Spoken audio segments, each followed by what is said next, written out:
So when did September 11th happen? Or where were you at the time? Yeah, so I was just starting my campaign to run for the state house when that happened. And at what point did you decide you wanted to enlist in the National Guard in Hawaii? I knew in some way when 9/11 happened, and obviously we're in Hawaii, we're 6 hours behind New York on that day. So we woke up to turning on the news, and it had already happened. And I think like everybody in our country, it deeply impacted me in a way that I felt almost right away that I wanted to do something to go after and defeat the terrorists that attacked us then. I just didn't quite know exactly how to do that because I had already made a decision to pursue this particular path of being able to serve Hawaii. And so eventually I felt that I had learned about the National Guard and what it's about, and serve your state in its time of need, but also be ready to stand up and serve your country, and decided to enlist in early 2003 because I felt that would be a way that I could accomplish both objectives, essentially. Did you have familiarization with the military because of your grandfather that had spent his whole career in the Army and in the Air Force? Or were Not you... really. Just through stories. He passed away while I was still relatively young, and because he and my grandmother lived in Samoa, we didn't get a ton of time together. My dad had and his high school best friend had tried to enlist to serve in Vietnam. They had both gone to, I guess it would have been MEPS or some sort of version of it, and they both walked in together and went into different rooms to go through all the medical exams and stuff. He wanted to be a medic. And when they came out, my dad had been rejected for medical reasons. It may have been flat feet or something like that. And he was totally heartbroken, but his best friend came out and was enlisted. Mm-hmm. And so ended up going and serving in Vietnam. But it was something that my dad always wished that he had been able to do, just to be able to serve. And so that was pretty much the most of my personal. No one else in my family. Some of my uncles had served, but again, we're in Hawaii, so like we don't, we don't get to see them or hang out with them that much. So you show up to you go to boot camp. Yeah. Where so was boot camp? I was in the state legislature at the time, and so I had to took the ASVAB and everything. The recruiter's like, yeah, you can have whatever job you want. Just tell me what you want to do.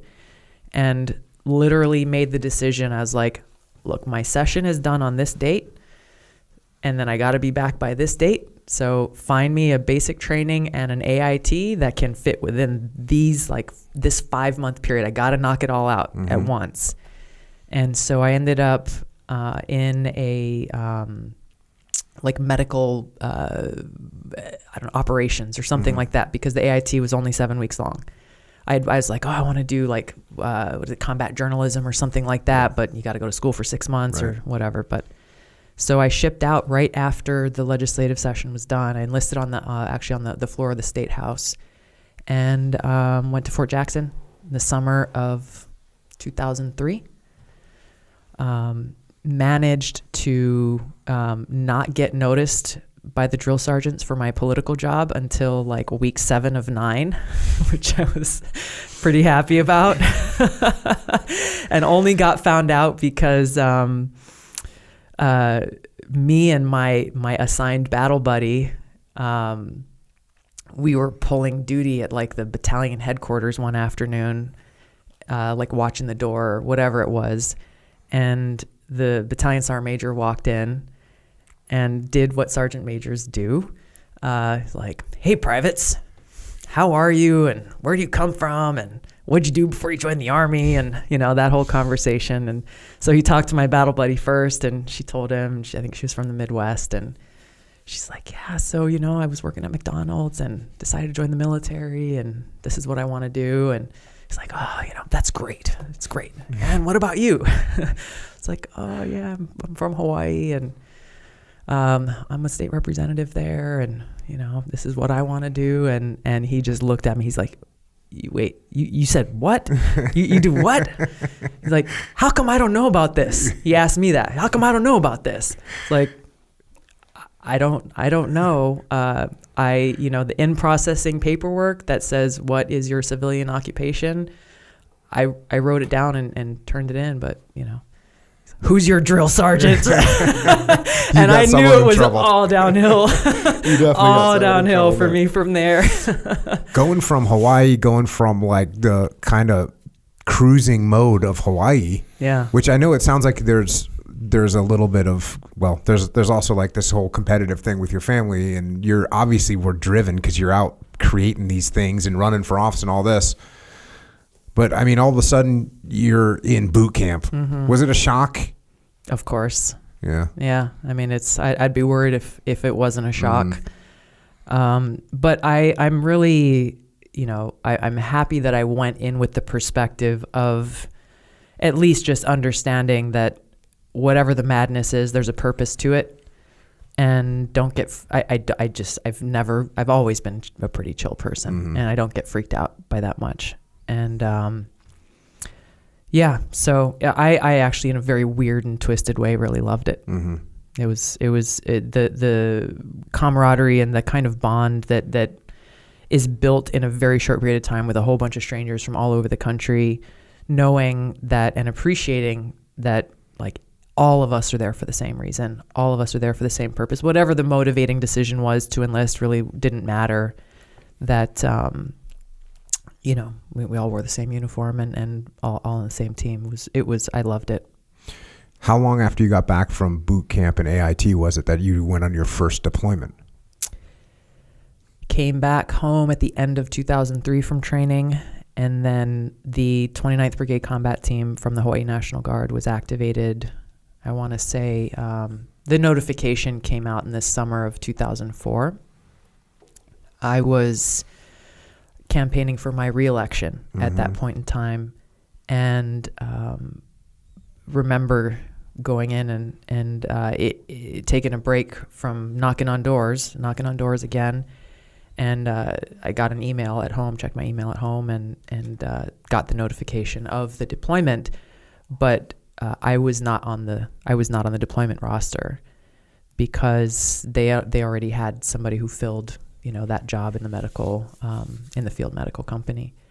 And so I immediately called my commander and just said, hey, like, what's the deal here? I don't see my name on the roster. And he said, Tulsi, congratulations. Like, you get to stay home. You don't have to go. And that bothered me a lot. And I just said, no. I just, I knew that there was no way I could stay back. And that to, sit in my office in the state capitol and watch everybody leave was not an option for me.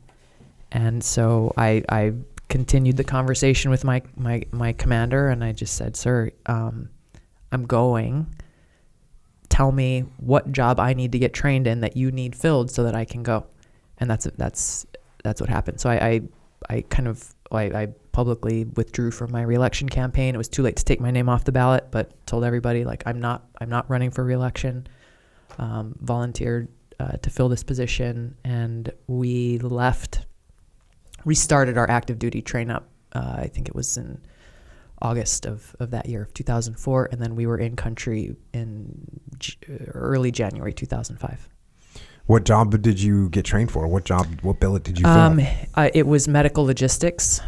So supply, which, as and you're a specialist at this point? Yeah, I was an E4. That's kind of a fresh E4.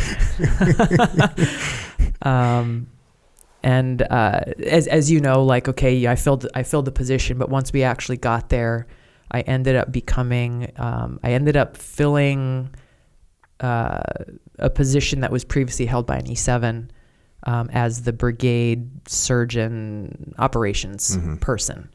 And so kind of was working, like line of duty paperwork and injuries and tracking supplies for all of our medics and docs and PAs who were attached to all of like the infantry units and also every day just tracking, going through the report every day for our brigade commander of looking name by name down this list of casualties that had occurred in the previous 24 hours to see if there was anyone there from our nearly 3,000 person brigade and make sure that they were getting taken care of, whether in country to stay in country or getting them evacuated and staying with them and tracking their care every step of the way until eventually they made their way home. Where were you actually stationed in Iraq? We were in Balad in LSA Anaconda. Most of us were there. That was kind of the base. And then we had units in Camp Victory in Baghdad and in a couple other kind of smaller FOBs out in different areas. And so I moved around. I moved around a little bit, kind of going out and visiting some of our units and checking in on them where they were. But that was primarily where I spent most of the time.